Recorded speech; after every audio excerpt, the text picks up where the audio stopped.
ମୋତେ ଦେଖୁଥିବା ସମସ୍ତ ଭିଉଅର୍ସ ମାନଙ୍କୁ ମୋର ପ୍ରଣାମ। ଜୟ ଜଗନ୍ନାଥ। ଆଶା କରୁଛି ସମସ୍ତେ ଭଲରେ ଥିବେ। ଆଜି ଦିନଟି ଆପଣମାନଙ୍କ ପାଇଁ ବହୁତ ଶୁଭ ହୋଇଥିବ।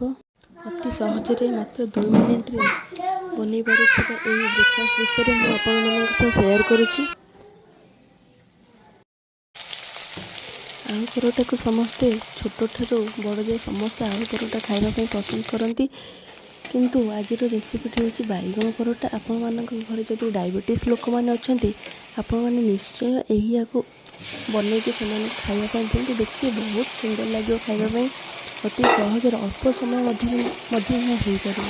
କିଛି ବେଶୀ ସାମଗ୍ରୀ ଦରକାର ନାହିଁ। ବାଇଗଣ ଟମାଟୋ ଚକଟିକି ଆପଣ ଛୁଙ୍କ କରି କେବଳ ପରଟାରେ ବନେଇକି ହିଁ ଖାଇବେ। ଆପଣମାନେ ଦେଖିପାରୁଥିବେ ମୁଁ ବାଇଗଣ ଟମାଟୋ ଛୁଙ୍କକୁ ରେଡ଼ି କରିଦେଇଛି। ଏବେ ଆମେ ପରଟା ବନେଇବା।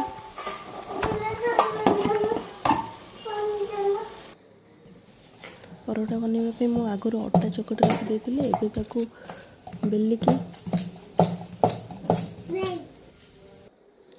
ତାୱାରେ ସେକିଦେବା। ଏପଟ ସେପଟ ଟିକେ ଭଲସେ ସେକିଦେଲା ପରେ ସେଥିରେ ଆମେ ଲଗେଇଦେବା ବାଇଗଣକୁ ଯେଉଁ ଭର୍ତ୍ତା କରି ରଖିଥିଲେ ସେଇଆକୁ ଗୋଟେ ସାଇଡ଼ରେ ଲଗେଇ ଆର ପଟଟି ତାକୁ ଆମେ ଭାଙ୍ଗିଦେବା।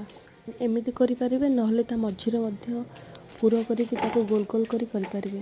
କିନ୍ତୁ ଗୋଲ ଗୋଲ ଏତେ ଭଲସେ ମୁଁ କରିପାରେ ନା ବୋଲି ମୁଁ ଏମିତି କରିଦେଇଥିଲି। କିନ୍ତୁ ବହୁତ ବଢ଼ିଆ ହେଇଥିଲା, ବହୁତ ଟେଷ୍ଟ ହେଇଥିଲା ସେଦିନ। ବହୁତ ସୁନ୍ଦର ହେଇଥିଲା ବୋଲି ମୁଁ ଆପଣମାନଙ୍କୁ ଏହା ସେୟାର କରୁଛି। ବ୍ରେକଫାଷ୍ଟଟି ଆପଣମାନଙ୍କୁ ଏହା ସେୟାର କରୁଛି।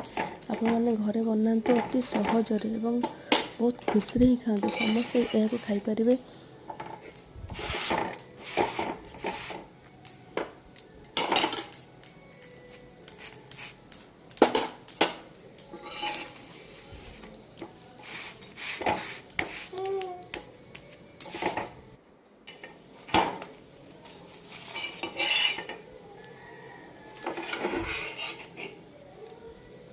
ବହୁତ କମ୍ ସମୟ ମଧ୍ୟରେ ଏହା ହେଇଯାଉଛି।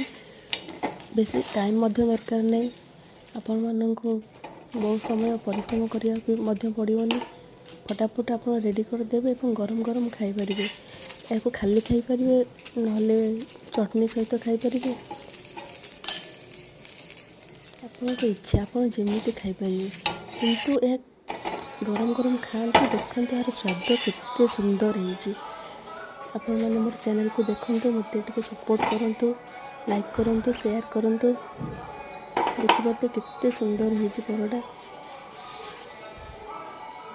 ରହୁଛି। ଜୟ ଜଗନ୍ନାଥ।